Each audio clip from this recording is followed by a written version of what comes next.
Sei que os teus olhos sempre atentos permanecem em mim, e os teus ouvidos estão sensíveis para ouvir meu clamor. Posso até chorar, mas a alegria vem de manhã. És Deus de perto e não de longe, nunca mudarás.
tuas promessas e tudo que és, eu quero te agradecer com todo o meu ser.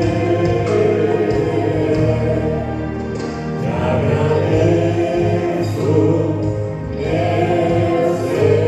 Senhor. Te agradeço, meu Senhor.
Poder se aceitar, irmãos.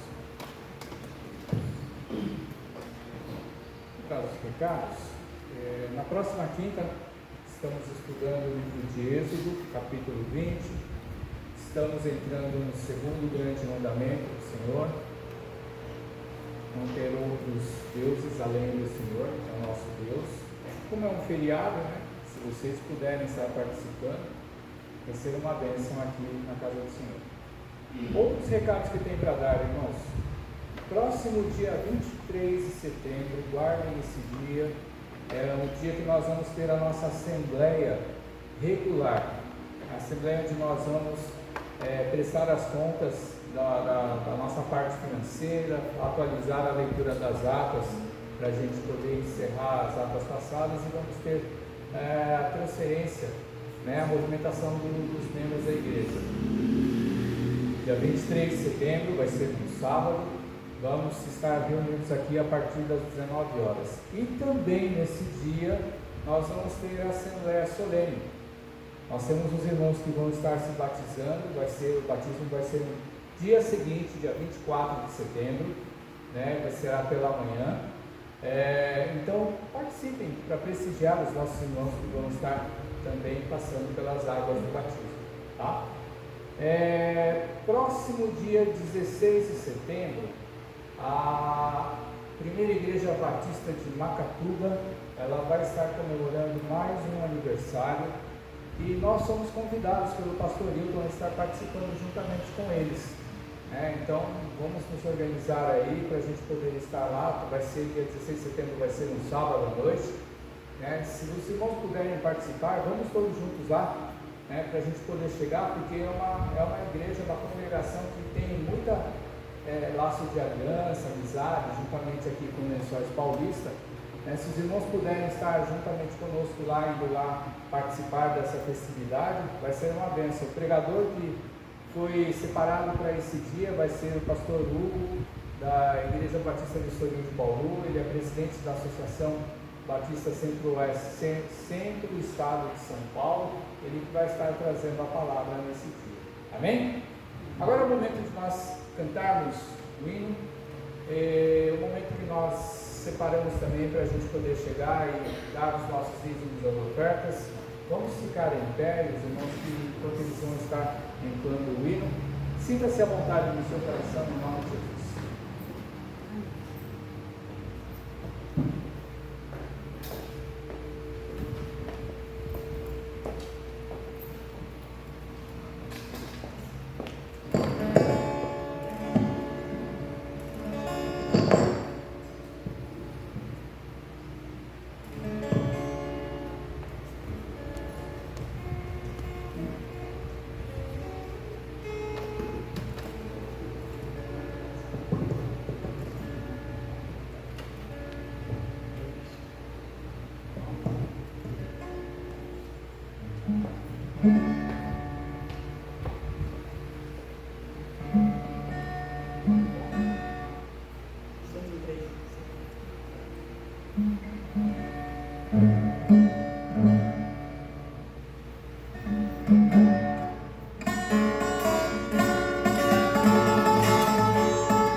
Podeis assentar, irmãos.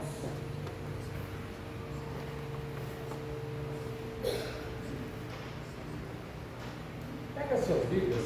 Vamos lá abrir o livro de Lucas, capítulo 10.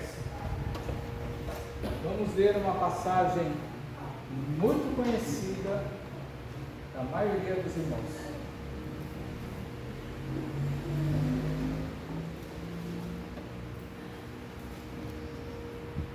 Aliás, até quem não é crente conhece essa passagem, irmãos. Lucas capítulo 10, a partir do versículo de número 25. Vamos ler até o 37.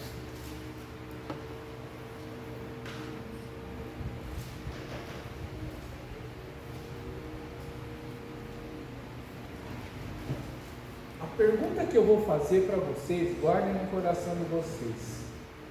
Conforme vai acontecendo a mensagem dessa noite, eu vou perguntar para vocês e vocês respondem para vocês mesmos.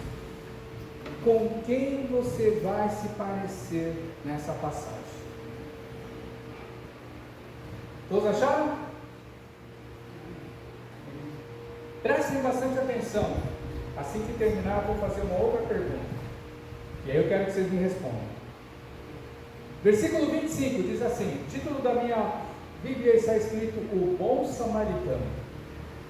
E eis que certo homem, intérprete da lei, se levantou com o intuito de pôr Jesus à prova e disse-lhe: Mestre, que farei para herdar a vida eterna? Então Jesus lhe perguntou: que está escrito na lei? Como interpretas? A isto ele respondeu: Amarás o Senhor teu Deus de todo o teu coração, de toda a tua alma, de todas as tuas forças e de todo o teu entendimento. E amarás o teu próximo como a ti mesmo. Então Jesus lhe disse: respondeste corretamente, faze isto e viverás. Ele, porém, querendo justificar-se, perguntou a Jesus: quem é o meu próximo? Jesus prosseguiu dizendo: certo homem descia de Jerusalém para Jericó e veio a cair em mãos de salteadores, os quais, depois de tudo lhe roubarem e lhe causarem muitos ferimentos, retiraram-se deixando-o semi-morto. Casualmente descia um sacerdote por aquele mesmo caminho e, vendo-o, passou de largo. Semelhantemente, um levita descia por aquele lugar e, vendo-o, também passou de largo.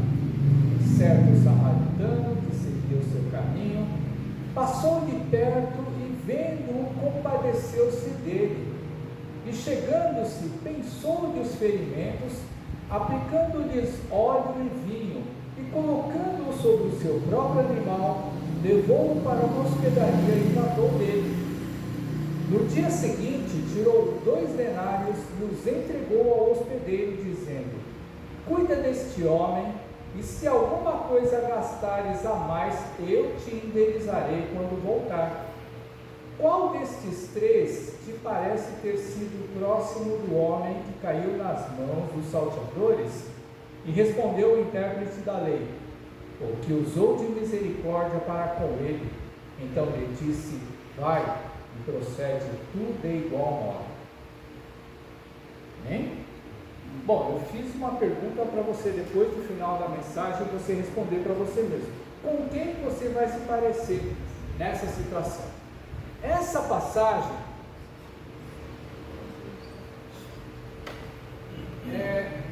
a gente pode aprender muito dela se a gente chegar e a gente estudar, pesquisar, ou até mesmo, se você não tiver ferramentas para estudo, você chegar e parar para analisar exatamente esse trecho, somente esse trecho, e você parar para prestar atenção e você ver o que Jesus está querendo falar com esse intérprete da lei. Primeira pergunta que eu vou fazer para vocês. Vocês prestaram atenção na leitura que nós fizemos? Tá. Quantos personagens existem nesse trecho de texto que nós lemos em Lucas? Se a gente contar as personagens da vida real e as personagens da história, eu já vou começando a falar uma coisa. todo mundo fala que isso é uma parábola. Em momento nenhum, Jesus ele disse que é. Pode ser uma parábola ou pode ser um acontecimento real que existiu. A parábola já é uma história que é contada através de fatos do cotidiano. Mas quando a gente olha para uma situação dessa, é difícil até a gente chegar e pensar que fosse uma parábola. Porque como são fatos do cotidiano, fatos do dia a dia, a gente vai pensar assim, acontece sempre. Agora, uma situação dessa que nós lemos, de alguém chegar e ajudar ao outro, nos causa um ponto de interrogação. Até hoje não é consenso daqueles que estudaram a palavra de Deus, não é consenso em se dizer que esse trecho que Jesus contou da história é uma parábola ou é uma história verídica, tá? Quantos personagens existem nesse trecho? Entre personagens da vida real e personagens que sejam de uma história fictícia, por exemplo? Quem arrisca dizer? Pode falar. 5. Quem mais? Aí, irmãos, é só vocês chegarem e, se quiserem dar uma relida e pesquisar uma colada. Quem arrisca aí mais? 4? Não, entre vida real e a história. 6. 5, 6, quem dá mais ou quem dá menos? Olha só como a gente. Quanto? 7? Vamos prestar atenção? Olha só como a palavra de Deus, a primeira coisa que nós precisamos, quando a gente chegar e ler e meditar, é prestar atenção com aquilo que está escrito. Então vamos contar junto. Vou novamente ler. Primeiro personagem, versículo 25, intérprete da lei, certo? Segundo personagem, no versículo 26, Jesus, certo? Terceiro personagem, quem é? O homem que descia para Jerusalém, versículo 30, certo? Quarto personagem, quem é? Os salteadores. Não. Como? Aqueles que Os salteadores, os roubadores, certo? Quarto personagem. Quinto personagem, quem é? Sacerdote, certo? Ele está lá no versículo de número 31. Já furou, já quem falou sim. Sexto personagem, versículo 32, levita, certo? Sétimo personagem, versículo 33, samaritano. O oitavo personagem, quem é? O hospedeiro. Então olha só, são 8 personagens. Eu vou dizer, provavelmente, talvez você se identifique com um desses 8. Se você não se identificar com nenhum deles, misericórdia do Senhor. Eu já vou falando. Dificilmente alguém vai se identificar com Jesus. Ele é o próprio Senhor, o próprio Deus. Se alguém chegar e se identificar com Jesus, toma cuidado, que a palavra de Deus ela não é para que a gente venha a não contar uma verdade. Mas irmãos,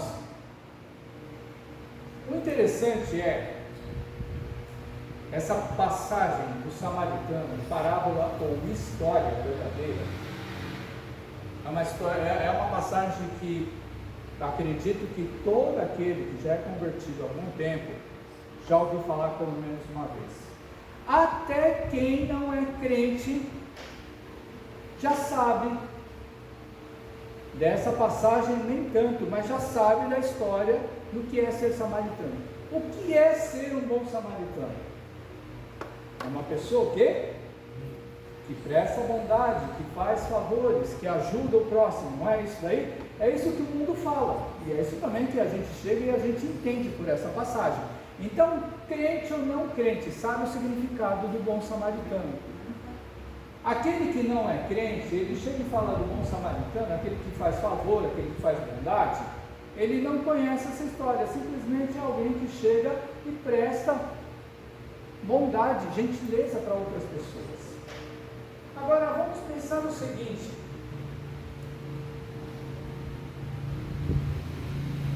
se você começar a ler várias vezes, se você chegar e começar a pesquisar, você, a cada vez que você fizer uma leitura, você vai começar a achar coisas interessantes nessa passagem. Jesus, quando ele contava histórias, quando ele contava parábolas, ele falava acerca de coisas que aconteciam no dia a dia, para chamar a atenção e contar verdades para as pessoas. Só que essa passagem é uma passagem que eu particularmente, toda vez que eu chego, eu pego para ler e meditar sobre essa passagem, eu aprendo mais uma coisinha nova para acrescentar para mim e até mesmo para a minha própria vida. Isso é uma coisa que eu desafio vocês, para vocês chegarem, quando vocês começarem a ler os evangelhos, vocês começarem a ler trechos do evangelho, passagens, ensinamentos de Jesus, coisas que as pessoas elas confrontaram e afrontaram Jesus ele começava a falar sobre situações que faziam as pessoas pensarem. E essa passagem é uma delas. Porque se você prestar atenção, quando nós começamos a ler, ele vai dizer que um homem chamado, ele não tem nem nome, mas ele tem um título, intérprete da lei. Quem era o intérprete da lei? Alguém que conhecia muito a fundo a lei de Deus. E a lei de Deus que tinha os seus vários decretos que foram feitos pelos homens de Deus através dos séculos. Então vocês imaginam que 10 leis, 10 mandamentos, a partir disso daí a própria palavra de Deus, quando a gente chega e começa a estudar o livro de Êxodo, Levítico, Números, aí Deuteronômio vai chegar e completar todas essas coisas. A gente vai ver que dos 10 mandamentos, o próprio Senhor, ele começou a chegar e trazer várias leis, ou seja, vários decretos, sabe? A partir dos 10 mandamentos. E aí os estudiosos, aqueles que eram fariseus, aqueles que eram saduceus, aqueles que eram sacerdotes, aqueles que eram rabinos, mestres, eles chegaram e através dos tempos eles começaram a criar vários outros decretos que perdeu-se até a conta. Dentro do código lá judeu tem mais ou menos de 500 a 600 leis em cima que partiram dos 10 mandamentos. Então vocês imaginam o seguinte, é a mesma coisa que nós pegamos a nossa Constituição, ela tem vários artigos, vários parágrafos, com várias alíneas, incisos, e que, a nossa Constituição é de 98, que a partir disso daí começaram a criar decretos, que começaram a criar leis em cima disso daí, da Constituição, para chegar e produzir toda essa gama que nós temos nos dias de hoje. E a mesma coisa, nós que somos brasileiros, nem nós conhecemos todas as leis, e muitas vezes nós fazemos aquilo que não pode, muitas vezes fazemos coisas e acontecem coisas com a gente, que nós somos protegidos e amparados pela lei. Só que nós, por não conhecermos, aliás, que é uma infinidade tão grande, que a gente até se perde. A gente precisa de quem? De um advogado, certo? Lá é o intérprete da lei, né? Aqui, no nosso tempo, nós precisamos de um advogado para nos defender ou para a gente chegar e atacar, né? Não me vinha a palavra certa, mas a gente chegar e pegar ir contra os outros para a gente obter direito de justiça, né? Então aí você pensa o seguinte, o que é um intérprete da lei? Ele pode ser um mestre, um fariseu, um sacerdote, mas que, se você chegar e você falar que o intérprete da lei é um advogado, sim, é uma pessoa que estuda a lei de Deus para chegar e defender ou acusar alguém num tribunal. E até pensamos assim, mas tinha tribunal? Tinha. O sinédrio era o local onde as pessoas levavam as causas para um conselho de pessoas que estudavam a lei, para ela chegar e ela ser inocentada ou ela ser culpada. E aí esse intérprete da lei, ou o advogado, né, para a gente chegar a entender um pouco melhor, essa pessoa, ela foi fazer o que? Como diz a palavra, como nós lemos aí, ela chegou e se levantou com a intenção de colocar Jesus à prova. E aí perguntou para Jesus: o que eu devo fazer para herdar a vida eterna?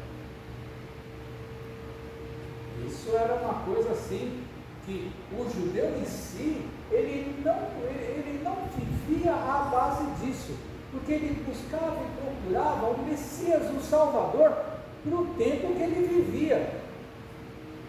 Jesus, quando ele veio para ser o Salvador, para nos dar o que? Uma vida eterna, ou seja, ele não veio para salvar de um momento político de perseguição, um momento em que eles estavam passando necessidade, ou até mesmo sendo explorados, ou até mesmo sendo oprimidos e massacrados. Aí ele chega e faz essa pergunta para Jesus: por quê? Porque Jesus anunciou a vida eterna. Jesus, ele anunciava o reino de Deus, ele anunciava e falava que se eles comessem do pão, da carne deles, se bebessem do sangue deles, eles teriam a vida eterna. Aí você chega e você pensa o seguinte: Jesus, normalmente o que ele faz? Ele responde com perguntas, não é? Só que como esse homem era uma pessoa que conhecia muito a fundo a lei, então a pergunta que Jesus fez, Jesus sabia que essa pessoa iria responder. Olha só que interessante, ele respondeu os 2 grandes mandamentos, os 10 condensados em 2. Só alguém que conhecia muito a palavra de Deus, só alguém que conhecia muitas escrituras naquela época, conhecia isso daí, irmãos. Por quê? Quando a gente lê Mateus, quando a gente lê Marcos, a gente vê Jesus declarando os 2 grandes mandamentos: amar a Deus acima de todas as coisas, com toda a tua força, com todo o teu entendimento, com todo o teu coração, com toda a tua alma, e amar ao teu próximo como a ti mesmo. Quando você chega e você vai nas Escrituras, esses 2 mandamentos, eles não estão juntos. Então, somente uma pessoa que estudou muito iria conseguir chegar e fazer daqueles 10 mandamentos, trazer esses 2 grandes mandamentos. Quer ver? Vamos acompanhar comigo. Vamos lá, vamos passear um pouco na palavra de Deus. Deuteronômio capítulo 6. Abram junto lá, Deuteronômio capítulo 6, para a gente chegar e ver o primeiro grande mandamento.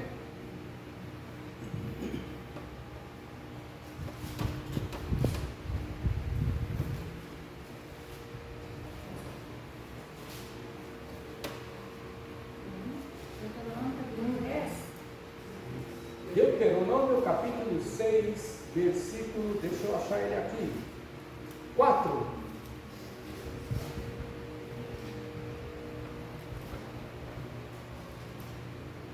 Deuteronômio capítulo 6, a partir do versículo 4, vai dizer assim: ou Moisés falando para o povo: ouve Israel, o Senhor nosso Deus é o único Senhor. Primeiro mandamento, não é? Deus é o nosso único Senhor. Aí Moisés continua: amarás, pois, o Senhor teu Deus de todo o teu coração, de toda a tua alma e de toda a tua força. Estas palavras que hoje te ordeno estarão no teu coração. Tu as inculcarás nos teus filhos, e delas falarás assentado em tua casa, e andando pelo caminho ao deitar-se e ao levantar-se. Também as atarás como sinal na tua fronte, nas tuas mãos, e te serão por frontal entre os olhos, e as escreverás nos umbrais da tua casa e nas tuas portas. Por que eu estou lendo tudo isso daí?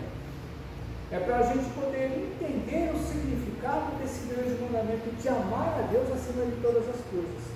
Então Moisés, ele chegou e ele explicou exatamente qual é esse primeiro grande mandamento. O segundo mandamento não está junto. Se você for ler antes e for ler depois, você não vai achar o segundo grande mandamento. Está lá no livro de Levítico, capítulo de número 19. Procura lá, terceiro livro da Bíblia. Quem não sabe onde é que está Levítico.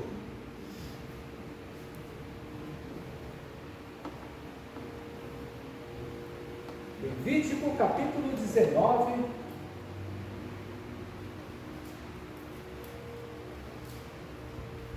A partir do versículo 11. Levítico, capítulo 19, a partir do versículo de número 11. Olha só o que diz a palavra de Deus. Nós vamos ler aí até o versículo de número 18. Não furtareis, nem mentireis, nem usareis de falsidade cada um com o seu próximo, nem jurareis falso pelo meu nome, pois profanareis o nome do vosso Deus. Eu sou o vosso Senhor. Não oprimirás o teu próximo, nem o roubarás. A paga do jornaleiro não ficará contigo até pela manhã. Não amaldiçoarás o surdo, nem porás tropeço diante do cego, mas temerás o teu Deus. Eu sou o Senhor. Não farás injustiça no juízo, nem favorecendo o pobre, nem comprazendo ao grande. Com justiça julgarás o teu próximo. Não andarás como mexeriqueiro entre o teu povo, não atentarás contra a vida do teu próximo. Eu sou o Senhor. Não aborrecerás teu irmão no teu íntimo, mas repreenderás o teu próximo, e por causa dele não levarás sobre ti pecado. Não te vingarás, nem guardarás ira contra os filhos do teu povo, mas amarás o teu próximo como a ti mesmo. Eu sou o Senhor. Por que eu li tudo isso aí? Todos esses versículos, eles estão, com exceção do versículo de número 12, eles estão falando sobre o próximo. Ou seja, quando diz amarás o teu próximo como a ti mesmo, isso é uma coisa muito errada da nossa parte, quando a gente cita esse versículo, e a gente não ama o próximo, ou por exemplo, a gente chega e ama superficialmente, a gente ama quando está dentro da igreja, a gente ama quando está numa reunião de irmãos, a gente se compadece do nosso próximo quando a gente vai chegar e fazer uma visita para orar para essa pessoa, no dia seguinte já era, nós não estamos nem aí com esse próximo. E aí Deus ele vai chegar e ele vai falar tudo isso que nós vemos, ou seja, o próximo é tudo isso aí que você está vendo aí. É a gente não contratar, a gente não tirar vantagem, a gente não deixar de pagar, a gente não deixar de honrar, a gente não deixar de favorecer. Ou seja, o nosso próximo é muito mais do que aquilo que nós falamos e declaramos com a nossa boca. O nosso próximo, sabe quem é? A gente mesmo. Ou seja, se eu quero dar um monte melhor para mim mesmo, você dá para você mesmo, imagina que você tem que tratar o seu semelhante dessa mesma maneira. E como nós tratamos o nosso semelhante? Sempre querendo tirar vantagem. Já começa errado aí. Ou seja, nós não amamos. A partir do momento em que você quer tirar vantagem, não importa de que maneira, e aí é uma grande falha nossa, quando a gente começa a infringir realmente a lei de Deus. A gente chega, muitas vezes a gente fala assim, Deus me abençoou, para eu chegar e tipo assim, economizar, ou para eu chegar e eu ganhar mais. Não é assim, irmãos. Deus não fala para a gente tirar vantagem do nosso semelhante. A partir do momento em que você tira vantagem do seu semelhante, você não está cumprindo o seu mandamento. Então, olha só, a gente se baseia única e exclusivamente numa frase. Só que por isso que eu cheguei, eu li todos esses versículos, para a gente poder entender que amar a Deus e amar o próximo é muito mais do que uma frase que chama a atenção. Aquela frase motivacional. A frase motivacional, quando ela vem falada para a gente, nós temos que saber exatamente qual é o significado daquilo que Deus ele quer falar. E Jesus ele chega, quando esse homem, esse intérprete da lei, essa pessoa que estudou muito a palavra de Deus, ela chega e dá essa resposta para Jesus. Jesus ele dá uma outra resposta que quebra as pernas desse intérprete da lei. Jesus ele chegou e falou: disseste e falaste bem. Realmente, porque não é qualquer um que chega e consegue naquele tempo falar isso daí, a não ser que a pessoa tivesse estudado muito. E esse intérprete da lei ele estudou, por isso que ele deu a resposta. Se Jesus ele estava querendo ouvir essa resposta ou não, ninguém sabe. Mas a partir do momento que esse homem ele respondeu, Jesus ele chegou e falou: você falou muito bem. Aí Jesus quebra as pernas desse homem. Ele falou o quê? Faz isso e viverás. Qual foi a intenção do intérprete da lei quando ele chegou quando ele chegou diante de Jesus? Ele quis pegar Jesus na curva? O que eu vou fazer verdade e eterna? Quando Jesus ele chegou e falou isso, nós não estávamos lá para a gente saber. a gente não tem muitas vezes material e fonte para a gente tentar entender o que foi que esse intérprete da lei ele pensou. Mas uma coisa é certa, da mesma maneira lá, que o judeu lá no passado ele era assim, quando eu faço assim a gente sabe que é, né? Mão fechada, avarento, mesquinho. Está cheio de gente nos dias de hoje assim, dessa maneira. Às vezes não é nem por causa de dinheiro, mas a individualidade que nós vivemos nos dias de hoje fez a gente ser avarento, mesquinho, carrancudo. E isso não é só com relação ao dinheiro. Nossa própria vida, nosso próprio ser, a gente não divide mais. Às vezes porque não confiamos, às vezes porque nós desconfiamos, às vezes porque a gente chega e não se sente à vontade. Mas no passado, como é que a gente se abria? Você se abria com algumas pessoas como? Porque você confiou, e você deu abertura, e a outra pessoa deu abertura. Hoje nada. Hoje ninguém dá mais essa abertura. Então nós estamos assim também. Nós estamos assim, mesquinhos, fechados. E aí, quando Jesus ele chegou e falou isso aí, faz isso e você vai viver, com certeza, pensando nesse intérprete da lei, para alguém que estudou muita lei, o primeiro mandamento eu conheço muito bem, eu vivo na minha vida. Ele deve ter pensado, agora, com relação ao meu próximo. E aí, por isso que Jesus, quando ele falou essa frase, quebrou as pernas dele. E aí ele muda, porque aí ele é que está sendo questionado. Ele falou, Senhor, mestre. Ele falou para Jesus, né? Ele chamou Jesus de mestre. Quem é o meu próximo? E aí Jesus vai contar essa história. Historinha, não é história, né? História com H. E aí, irmãos, olha só que interessante. E é uma história que, se a gente pensar, era difícil de acontecer naquele tempo, e hoje em dia, menos ainda, a gente vai chegar e vai ver uma história dessas acontecer na vida dela. Jesus, quando ele chega e fala, certo homem, ele chegava e ia de Jerusalém para Jericó. A estrada de Jerusalém para Jericó era uma estrada totalmente acidentada, totalmente íngreme, perigosa. Era uma estrada que as pessoas, quando elas faziam essa caminhada, elas não andavam sozinhas, não se sabe, Jesus não contou, não interessava o porquê também. Jesus ele não estava interessado em chegar e falar sobre alguns detalhes, mas a distância de Jerusalém para Jericó era de mais ou menos 33 quilômetros de caminhada, e esse homem ele estava indo de Jerusalém para Jericó. A primeira coisa, se ele ia de Jerusalém para Jericó, provavelmente, com certeza, ele era judeu. Ele era um observador da lei. E aí ele chega, ele é tomado pelos esses assaltantes, e essa estrada aí, ela dava muita oportunidade para quem queria assaltar. Essas pessoas chegam e roubam esse homem, e como acontece nos dias de hoje, não é só roubar, mas eles agridem. Não é? É o que nós vemos aí. Esse homem ele foi dado como semi-morto.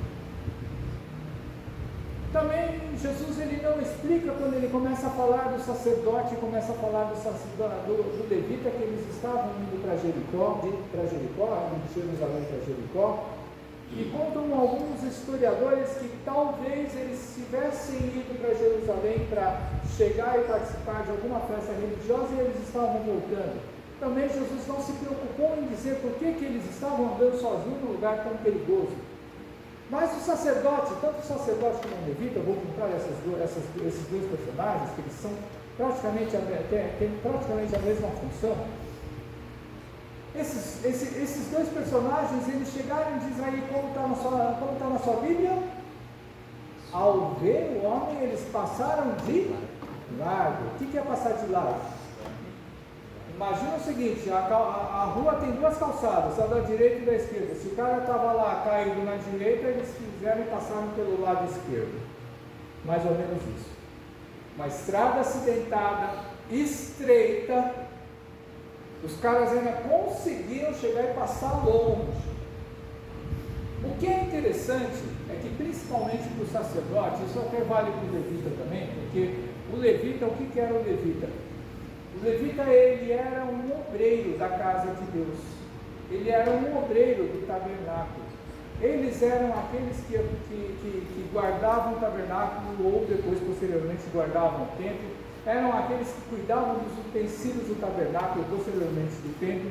Eles, na época de Davi, eles foram levantados para serem o que nós falamos muito hoje, levitas, aqueles que louvam diante da presença do Senhor. Davi separou muita gente para ser levita, né? Ou seja, as pessoas que ministravam, ou seja, as pessoas que eram obreiros da casa de Deus, tá?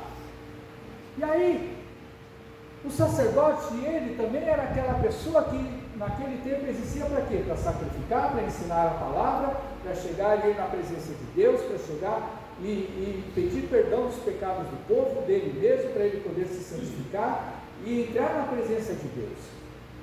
E aí o sacerdote, talvez ele tivesse pensado o seguinte, em observar a lei, isso está lá no Levítico capítulo 21, que o sacerdote, quando ele se chega diante da presença de Deus, ele não pode chegar e se contaminar com um morto. Então, a partir do momento em que você vê um homem agredido, ele é dado como sendo morto, se você passar de longe, você vai pensar que aquele cara está morto. A gente pensa assim. Então, o sacerdote, ele deve ter pensado isso aí. E não importa se ele estava indo ou se estava voltando para fazer algum serviço religioso, mas ele provavelmente ele fez assim: eu vou observar a lei, eu não vou me contaminar.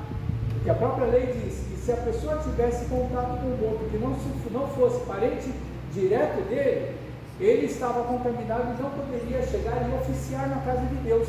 Ele não poderia chegar e sacrificar, ou não poderia chegar e fazer todo o serviço religioso que exigia na época. O levita também, por ele ser obreiro, ele também pode ter pensado a mesma coisa: não, eu não vou chegar, eu não vou me contaminar, eu vou fazer isso aí. Agora eu vou dizer, irmãos, é aquele velho problema da lei. A lei, quando ela chega e fala para você que você não pode passar os limites disso daí, quando você está diante da presença de alguém, não vou nem usar mais a questão da gente dirigir e a gente ter um radar com limite de velocidade. Vamos falar que a gente é um comerciante, que a gente chega e a gente trabalha com venda de produtos, por exemplo, e aí alguém chega e vai pagar, e você passa no caixa, aí o caixa chega e fala: é tanto, a pessoa chega a dar lá tanto lá. E aí é uma coisa que é normal que a gente vê, principalmente quando a gente vê em pequenos comércios. O caixa, ele chega e pergunta: você quer nota fiscal ou não? A maioria das vezes, o que nós falamos? Não precisa. Não é verdade? Aí o que o caixa faz? Ele não registra na nota fiscal para não pagar imposto. Não é isso daí? O caixa, muitas vezes, eu estou falando de comércio pequeno, tá? Porque grandes comércios, eles são obrigados e não tem como, porque senão não tem como você chegar e você controlar. Mas comércio pequeno, onde a pessoa é o dono, onde a pessoa é o vendedor, onde a pessoa é o caixa, é o contador, ela mesma faz todas as coisas, e muitas vezes ela não emite nota para quê? Para não pagar imposto. Funciona mais ou menos dessa maneira: a pessoa não emite nota e não paga imposto. Aí eu falo para você, se ela emite nota, ela está obedecendo a lei. Mas se ninguém está vendo, ela chega e começa a omitir. Para quê? Para deixar de pagar imposto, para você deixar de fazer o quê? A tua obrigação perante a sociedade. Não é verdade? Então aí você pensa o seguinte: eles estavam preocupados com talvez a sua questão religiosa, mas o que Jesus qual era a moral da história que Jesus estava falando sobre esse samaritano? Tragam na cabeça. Foi porque o homem perguntou para Jesus o quê? Quem é o meu próximo? Então Jesus, ele está ensinando já desde o começo que mesmo que o sacerdote, mesmo que o levita, por ser obreiro da casa de Deus, eles pensaram assim: talvez pensaram assim, não, eu não vou me contaminar porque eu sou o chefe lá na casa de Deus. O sacerdote é exatamente igual a um pastor, um líder de ministério. E o levita, ele é um obreiro da casa de Deus. Ah não, o pastor vai precisar de mim, eu não vou chegar e não vou me sujar, porque alguém que está semi-morto está manchado de sangue. Concorda? Se a pessoa chega e vai para a igreja, ela chega e pega, vai estar toda ensanguentada, você acha que ela vai chegar e trabalhar na igreja aquele dia? O povo vai ficar até assustado, falar, não, né? Então, eles pensaram o quê? Em servir a Deus. Estava errado? Não. Mas, quando Jesus ele chega e está contando uma história para falar do segundo mandamento, o que eles fizeram? Eles deixaram de ter amor ao próximo. E aí Jesus, nessa história, ele chega e vai falar sobre esse samaritano. E o samaritano, só para vocês entenderem, eles eram inimigos dos judeus. Os judeus eram inimigos dos samaritanos. Vamos ver. E eles serviam ao mesmo Deus. Mas vamos falar assim. Imagina, por exemplo, vamos falar, nós somos protestantes, certo? E os católicos também têm a mesma fé que a gente, não é verdade? A grande diferença entre nós protestantes e os católicos é o segundo mandamento, certo? Os outros são todos observáveis iguais, mas o segundo mandamento é aquilo que nos diferencia. E por causa do segundo mandamento, nós somos considerados o quê? Opostos, né? Nós não chegamos a esse ponto da gente chegar e assim, a gente ter no caso do judeu e samaritano, eles tinham ódio uns dos outros, mas a gente, por exemplo, não se mistura na nossa crença e na nossa fé. Eles lá do lado deles com relação a Deus e a adoração deles, e nós do nosso lado com a adoração a Deus e única e exclusivamente a Jesus Cristo. Mas aí você chega e você olha o seguinte, nesse caso aqui, isso daí que eu falei é só para diferenciar, tá, irmãos? Mas ali, naquela época, naquele tempo, judeus e samaritanos não se conversavam. Da mesma maneira que existia um templo em Jerusalém, o samaritano, na sua cidade, na Samaria, que era a capital do Reino do Norte, aonde pertencia as 10 tribos de Jacó, esse Reino do Norte tinha uma capital, Samaria, e lá também, por existir essa oposição com os judeus, eles nunca iam para Jerusalém, porque eles iriam ser mal vistos. Então eles levantaram um templo em Samaria, no Monte Gerizim. E aí vem aquela passagem da mulher samaritana, que ela chega e fala assim, os samaritanos dizem que no Monte Gerizim é onde o Senhor vai aparecer, o Messias vai aparecer. Os judeus eles falam que é em Jerusalém aonde vai chegar, aonde o Messias ele vai aparecer. E aí existia essa disputa religiosa entre eles. Por quê? Porque o judeu ele chega e ele fala que o samaritano não adora somente a Deus, ele adora outros e cultua outros deuses, além de ter o próprio Deus como Senhor de todas as coisas. Só que, irmãos, conforme a história vai indo, a gente vai ver que o povo lá de Samaria, o povo que pertencia à tribo de Israel e não à tribo de Judá, eles tiveram um problema muito sério, que quando eles foram dominados no passado, quem chegou, invadiu e acabou com o reino de Israel, eles fizeram, que era o exército assírio, a primeira coisa que eles fizeram, eles falaram, vamos misturar a raça. O judeu ele não se misturava com outros tipos de raças pagãs, eles só se misturavam entre eles. E os samaritanos, a partir do momento em que eles tiveram essa invasão e conseguiram quebrar toda a cadeia deles, eles começaram a se misturar com povos de outras raças. Consequentemente, o que acontecia? Começaram a adorar outros deuses, mesmo tendo a Deus como o único Senhor. E eles tinham o Pentateuco, eles tinham os 5 primeiros livros da Bíblia, e eles observavam isso aí, mas também cultuavam outros deuses. Só que aí a gente vai ver que, por exemplo, mas isso daí, a partir do momento que a gente conhece o Deus verdadeiro, a gente não se mistura mais. Tem uma vírgulazinha aí. Hoje vivemos num tempo que, se a gente não tomar cuidado, influências externas elas entram dentro da igreja para chegar a perverter, né, A palavra de Deus ela diz assim, que as más influências corrompem os bons costumes. O que significa isso aí? Por exemplo, a gente chega e a gente ouve falar de igrejas protestantes, por exemplo, que tem aquele negócio do copo com água, que ela é abençoada e é benzida. Ou temos aquelas igrejas, por exemplo, que chegam e falam assim, não, vamos usar sal grosso dentro da igreja. Irmãos, isso aí é tudo coisa que vem de outras religiões, outras culturas pagãs religiosas que colocaram dentro da casa de Deus. Da mesma maneira com relação ao próprio louvor em si. O que é o louvor? O louvor dentro da igreja é o momento em que a gente chega e canta, entoa cânticos, hinos, para a gente adorar a quem? Deus.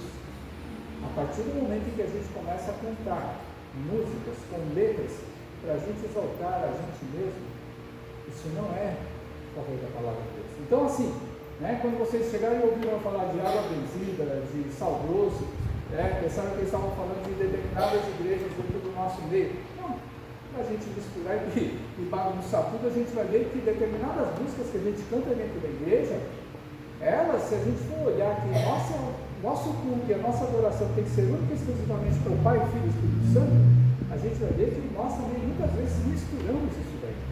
E a gente começa a misturar isso daí, e eu vou dizer no final das contas, parece que está tudo muito certo.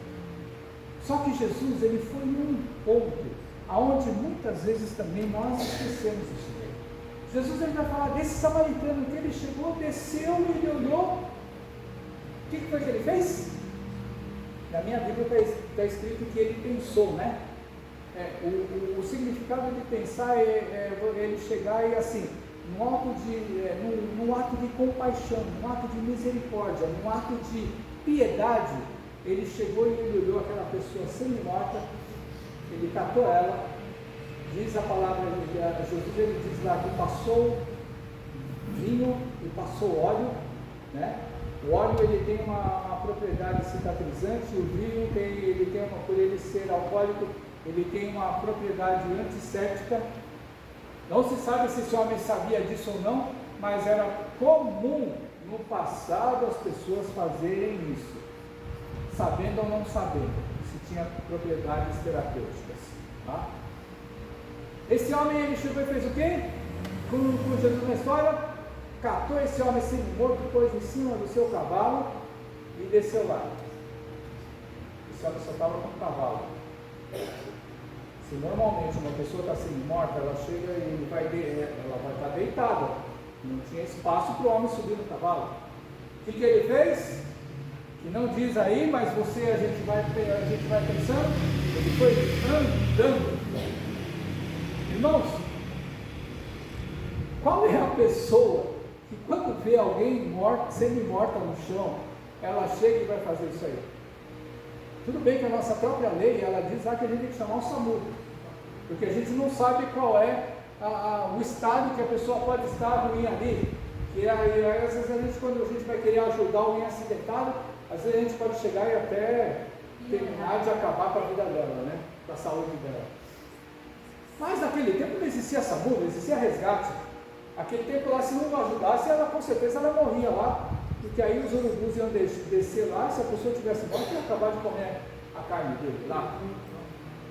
O resto do caminho ele chega e vai até uma hospedaria e ele vai falar com o hospedeiro, ele chegou e deu 2 denários. 2 denários, o que são 2 denários? A história diz que 2 denários eles poderiam equivaler, cada denário poderia equivaler 12 dias de manutenção de uma vida humana. Outros vão dizer que cada denário ele equivaleria a 32 dias de estadia numa hospedaria. Aí você pensa o seguinte, bom, se fosse 32 dias ele estava pagando 2 meses adiantado. Se fosse 12 dias ele estava pagando 24 dias adiantado. Tempo mais do que suficiente para alguém se recuperar, sendo cuidado, né? Para aquela pessoa, para aquela hospedaria. Aí esse homem ele chega e fala, depois quando eu voltar, se estiver devendo alguma coisa, eu chego e pago. Aí você olha o seguinte, que esse homem ele fez todas essas coisas e ele não se preocupou em saber se depois esse homem não está bem ou não. Ele se preocupou em chegar e honrar o compromisso que ele teve de querer ajudar uma pessoa que ele nunca viu na vida, mas que ele viu uma pessoa morrendo. Não sei se você já passou por essa situação, ou se você era essa pessoa que estava nessa situação de semi-morto. E o semi-morto, se a gente começar a trazer essa história para uma vida real, não significa que talvez a gente estivesse morrendo, mas imagina no momento em que você chega e o céu, ou melhor dizendo, o chão some de você e você está ali, olhando no fundo do poço, olhando para cima e não vendo nenhum sinal de salvação, de resgate. E algumas vezes, quando nós estamos nessa situação, aparece uma mão do nada para chegar a estender para as nossas vidas, e essa mão, ela é estendida, ela nos salva de uma desgraça. E muitas vezes essa desgraça é a morte. Muitas vezes essa desgraça é a morte. Então vocês imaginam que essa história você já deve ter ouvido alguma vez, de alguém que pensou em se matar, na hora já apareceu alguém do nada para chegar e falar uma única palavra. Uma única palavra às vezes.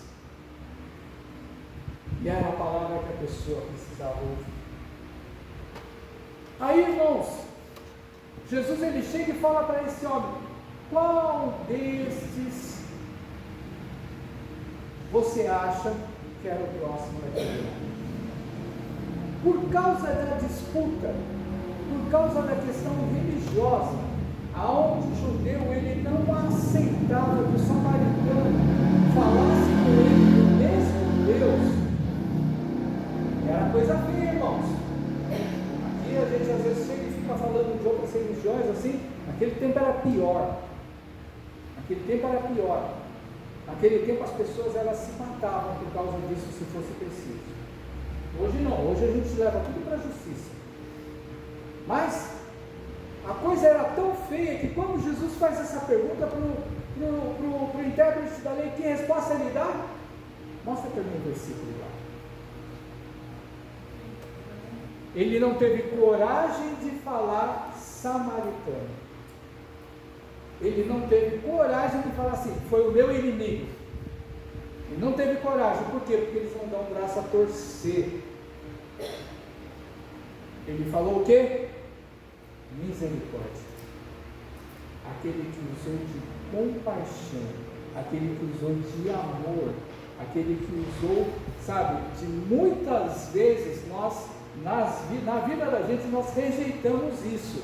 Nós não fazemos para ninguém, nem se a gente tivesse meia condição. Sabe por que muitas vezes essa passagem ela não chama atenção e ela não toca no nosso coração? A gente vai imaginar o seguinte: quem era esse bom samaritano? Quem era esse samaritano? Você imagina o seguinte, que a história que Jesus ele contou, primeiro, a estrada era extremamente perigosa, só uma pessoa foi assaltada. Aí você vê um sacerdote, você vê um levita. Talvez eles tivessem passado correndo exatamente para não serem assaltados. Agora, quando você chega e você pensa, como é que um samaritano que tinha dinheiro no bolso, ele chegou lá, não existia banco naquela época, não existia talão de cheque, não existia cartão de crédito. Ou seja, ele estava com esses 2 denários. Imagina, vamos falar assim, estadia num hotel normal, simples, R$50 por dia. Se eram 2 meses de hospedagem que Jesus pagou, faz a conta. 50 vezes 60, quanto que não dá? 3 contos. Ele estava no nosso dia, R$3.000 no bolso. Quem é que anda com R$3.000 no bolso? Ninguém anda, né? Mas você imagina o seguinte: esse homem, com tanto dinheiro no bolso, ele chegou e não pensou 2 vezes para ajudar uma pessoa. Ele parou, porque o tempo que ele ficou parado, ele não podia ser assaltado. Ele chegou, ele tinha todo esse dinheiro no bolso. Sabe que muitas vezes nós não fazemos na nossa vida, por medo das coisas, do receio, medo de perseguição, de segurança. Muitas vezes nós não fazemos isso porque nós não temos fé. Nós não temos fé. Nós chegamos e falamos: eu não vou fazer isso aí porque está cheio de bandido, cheio de ladrão. Todos nós temos esse sentimento, irmãos. Todos nós temos esse medo. Esse homem, ele não pensou nisso. Jesus não estava contando uma historinha com ele. Ele estava contando um caso que era ou verdadeiro, ou era uma parábola, que era uma fato de cotidiano, ou seja, uma coisa ou outra, era uma verdade que Jesus ele estava falando. Esse homem estava cheio de dinheiro no bolso, ele podia correr o risco de ser assaltado. Outro, ele foi andando, ele botou o cara sendo morto no seu cavalo. Hoje em dia, o que nós prezamos? Primeiro eu, segundo eu, terceiro eu, quarto eu vou pensar se eu faço o outro. A gente pensa dessa maneira, irmãos. O ser humano pensa dessa maneira, crente ou não crente. Todos nós pensamos assim, porque o mundo fez a gente pensar dessa maneira. O mundo fez a gente pensar dessa maneira, foi pelo contrário. Mas aí você pensa o seguinte: quando Jesus ele chega e faz essa pergunta, automaticamente a pessoa ela tinha que cair na real. A gente tinha que cair na real. Porque quando a gente chega e fala, não, eu não me identifico com essa situação, porque samaritano era rico, eu não tenho dinheiro, eu não sou assim, eu não posso ajudar ninguém. Irmãos, tem tanta maneira da gente ajudar o nosso próximo. A primeira coisa que nós podemos fazer para ajudar o nosso próximo é ouvir.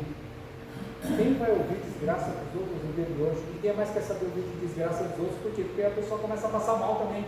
Ela começa a ter fobia, ela começa a ter pânico, ela começa a ter medo de toda e qualquer situação. Ela começa a achar que ela vai pegar a doença do outro, ela começa a achar que ela vai pegar a maldade do outro, ela acha que vai pegar a perseguição dos outros. Ninguém mais consegue ouvir um ao outro, porque chega e fala assim: não, eu não tenho mais estrutura para ouvir essas coisas. Vai contar para outra pessoa. A gente faz assim mesmo. E aí, irmãos, qual é a maior dificuldade que o ser humano ele tem hoje? É chegar e compartilhar. Porque parece que não, mas em todo o tempo foi assim. A partir do momento que a gente começa a desabafar, um peso enorme sai da nossa cabeça, do nosso coração e da nossa mente. Parece que a gente chegou e tirou 100 quilos em cima da gente. A nossa vida não mudou absolutamente nada. Mas o fato de você chegar e colocar para fora. Lembra de Adão e Eva? Quando eles pecaram, ou Adão quando chegou e falou: a mulher que o Senhor me deu, essa me fez pecar? Você acha que a gente não tem essas histórias, mas você acha que eles estavam bem depois que eles chegaram e caíram? Você acha que eles como casal eles estavam vivendo naturalmente bem de amores? Lógico que provavelmente não. Mas o tempo vai passar. E quando duas pessoas estão juntas, se elas não se conversarem, irmãos, são dois esquisitos e dois estranhos. E quando Deus ele chega e fala que larga uma casa do seu pai, a outra casa da sua mãe, os dois formam uma só carne, eles passam a ser cúmplices de tudo aquilo que eles começam a conviver. Então, desde sempre, o ser humano ele existe para poder compartilhar. Só que ninguém gosta de ouvir situação dos outros que vai trazer desgraça. Então, as pessoas já começam a cortar isso. Segundo, que a gente muitas vezes a gente chega e fala pela rede social: estou orando por você, e não está orando é coisa nenhuma. Aí, irmãos, que existe uma diferença da igreja de hoje e a igreja do passado. A igreja do passado, a pessoa quando ela precisava de oração, ela sabia que podia correr na igreja, chegar e falar, seja para o pastor, seja para aquele que ora, seja para esse ou aquele. Ele chegava e falava: irmão, irmã, estou passando uma situação assim, assim, assado, dá para orar por mim? Quem faz isso na igreja hoje em dia, irmãos? A gente corre as igrejas por aí e não tem mais isso. Por quê? Lembra que eu cheguei, eu li lá em Levítico, mexeriqueiro, o que mais tem dentro da igreja nos dias de hoje é fofoqueiro. Fofoqueiro, mas nem em círculo de oração, que você acreditava no passado. No passado era meia dúzia de irmãs, sabe? Que se reuniam, mas tudo aquilo que você pedia para aquilo lá não saía daquele lugar. Hoje em dia você conta para a pessoa mais íntegra que tem na igreja, de alguma maneira alguém ouviu. Exatamente. Cuidado.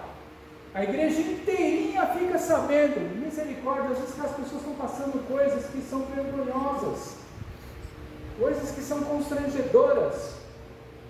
Então a gente vê que essa outra coisa, a gente não precisa de dinheiro, ouvir, orar. Terceira coisa é você chegar e ter uma palavra. E para ter palavra, irmãos, precisamos meditar. Precisamos ler, precisamos entender, precisamos um pouco que seja estudar. Outra coisa, precisamos viver. Ou vocês pensam que esse intérprete da lei, ele era uma pessoa vivida? Uma pessoa que conhecia a lei. Como é que a gente sabe isso aí? Pega todos os juízes que você conhece. Tudo quanto é tipo de magistrado. O que ele vai julgar? Ele vai julgar em cima da lei que é apresentada para ele, que o advogado de defesa ou acusação vai chegar e apresentar para ele. Pela lei ele vai decidir. Existem coisas que a lei ela pode ser manipulada, e muitas vezes o errado ele se passa por vítima. Muitas vezes, pela manipulação da lei, a vítima ela se passa por acusado. E aí o que acontece, irmãos? O juiz ele sabe, não, ele usa a lei porque ele não vive.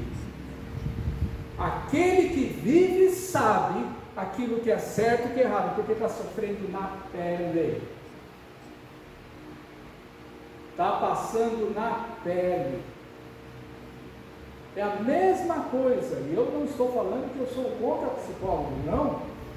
A psicologia hoje é excelente, porque ela ajuda as pessoas a poderem se entender. Mas o psicólogo não necessariamente é uma pessoa que vive, ela vai usar em cima daquilo que ela aprendeu. E se ela não viver, não tem como ela chegar e muitas vezes entender a situação do outro. E aí a gente vê que o melhor lugar que existe para isso é a igreja. Só que a igreja não está mais em confiança hoje em dia como antigamente. Por que nós perdemos tudo isso daí, irmãos? Por que a igreja perdeu essa identificação de ser um braço de Deus, uma ferramenta de Jesus Cristo para abençoar? Hoje a igreja é uma ferramenta para amaldiçoar, infelizmente. Porque as pessoas, elas estão sempre pensando nelas. As pessoas que estão na direção, muitas vezes, elas estão sempre em levar vantagem, mesmo que ela não diga o porquê. Mesmo que ela não pareça que esteja querendo levar vantagem. Ou seja, o mundo está ao contrário. E Jesus nunca falou para a gente ser diferente do que nós somos. Que se tudo aquilo que a gente fizer na vida, a gente observar esses dois mandamentos que Jesus ele chegou e falou, aquilo que Jesus respondeu de bate-pronto para aquele intérprete da lei, faz isso e você vai viver. Se a gente fizer isso daí, a gente vai viver isso. Jesus ele falou viver naquele tempo. Agora, hoje em dia, muitas vezes, a gente não vive, a gente sobrevive. A gente não vive. Por quê? Porque nós não observamos os dois mandamentos. Que condensa todas as coisas.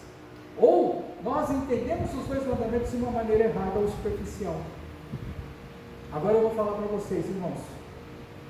Isso guarde para você. Em qual desses 8 você se identificou? Eu vou dizer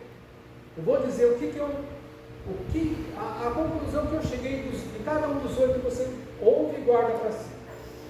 Quem é o intérprete da lei?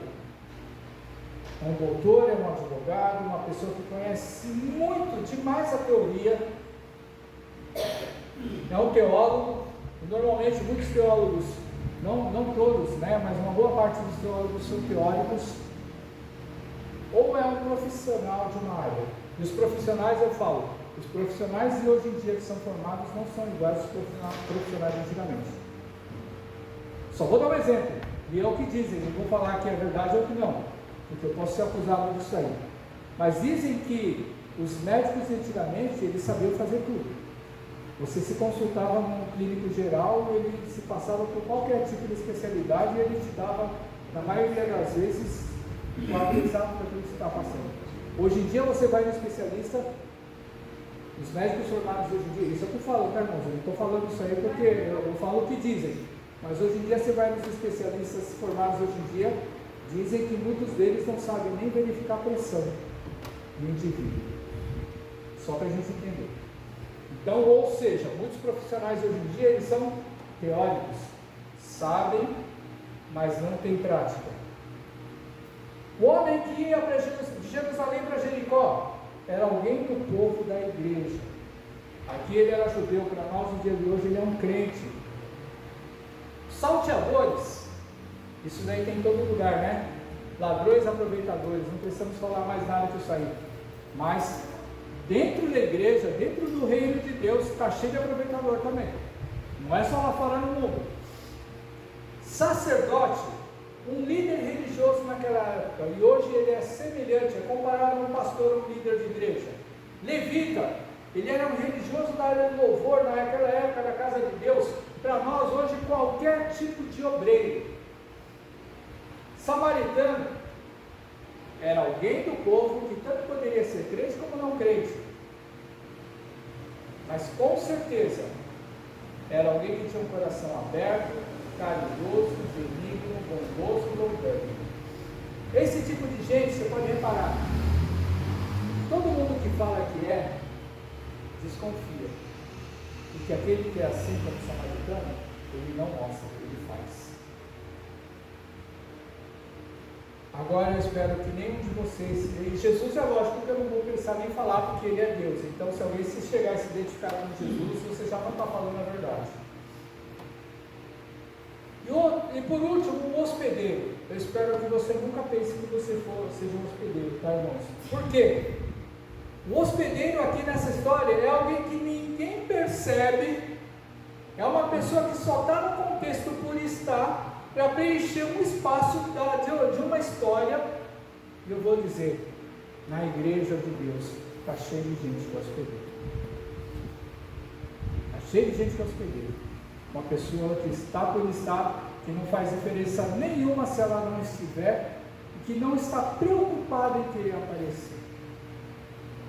Guarde para você, irmãos, essa palavra, essa passagem, não é a questão de acusação, mas é uma questão da gente chegar e meditar na mente e no coração, para a gente chegar e ver o quão nós precisamos chegar e ter comunhão com Deus, com Jesus, com o Espírito Santo, para a gente chegar e servir ao Senhor com alegria no coração.